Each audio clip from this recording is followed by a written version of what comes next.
From Judge John Woolsey's decision, District Court for the Southern District of New York, December the 6th, 1933, United States versus one book called Ulysses. The study of Ulysses is a heavy task. Its reputation in the literary world, however, justified my taking as much time to read it as was necessary. Where a book is claimed to be obscene, it must first be determined whether the intent with which it was written was pornographic, that is, written for the purpose of exploiting obscenity.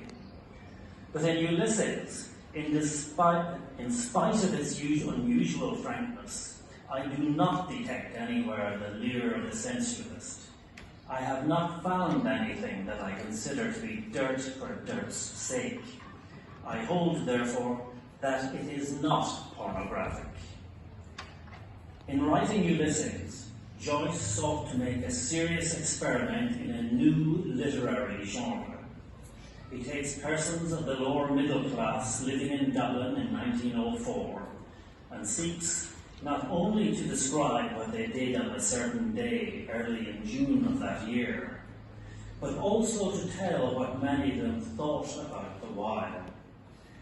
Joyce has attempted to show how the screen of consciousness, with its kaleidoscopic impressions, carries not only each man's observation of actual things about him, but also past impressions, drawn up by association from the subconscious. He shows how each of these impressions affects the life and the behaviour of the characters.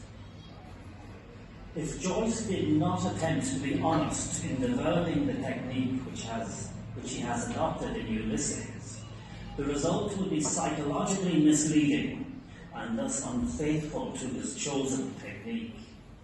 Such an attitude would be artistically inexcusable. The words which are described as dirty are old Saxon words known to almost all men and, I venture, to many women, and are such words as will be naturally and habitually used, I believe, by the types of folk Joyce is seeking to describe. In respect of the recurrent theme of sex in the minds of his characters, it must always be remembered that his locale was Celtic and his season spring. However, it is not sufficient merely to find that Joyce did not write Ulysses with pornographic intent.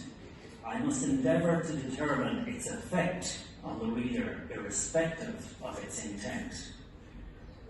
Whether a book would tend to stir the sex impulses or lustful thoughts must be tested on a person with average sex instincts, what the French would call l'homme moyen sensuel. It is only with the normal person that the law is concerned. So before making my decision, I checked my own impressions with friends of mine who fall into this category.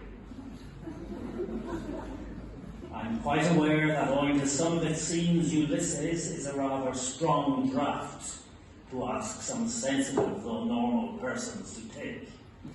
But my considered opinion, after long reflection, is that, whilst in many places the effect of Ulysses on the reader undoubtedly is somewhat emetic, nowhere does it tend to be an aphrodisiac.